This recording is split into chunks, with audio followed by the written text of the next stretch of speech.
Ahojte všetci, väčšina z vás už pozná náš projekt Killhouse, ktorý si určite čeknite na HitHitu.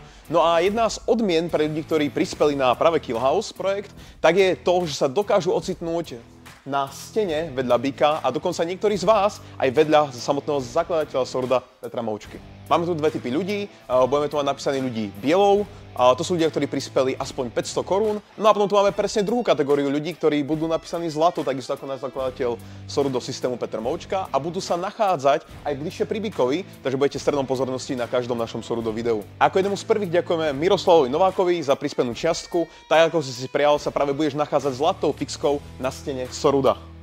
Ďalšie veľké poďakovanie ide ďalšiemu prispievajúcemu a to je Daniel Kuka. Takisto si zaslúžiš miesto na stene Soruda. Samozrejme neprispievajú nám len chlapi, ale takisto aj dievčatá a ženy. Ako jedna z prvých je tu Daniela Šintáková, takisto ďakujeme za príspevok a tiež si zaslúžiš miesto na našej stene Soruda. Ďakujeme ďalšiemu prispievajúcemu, Jakub Pokora, si takisto zaslúžiš miesto na Wall of Legends. Ak sa chceš takisto dostať na Wall of Legends, tak budeme za to veľmi radi, určite prispejte na náš projekt Killhouse. Nezabudnite ale na jednu vec, ak prispejete a chcete skončiť na stene, tak to nedávajte anonymne, poprípade nám napíšte do komentára meno, aké chcete mať na stene, aby sme potom vedeli tých ľudí vlastne na tú stenu napísať.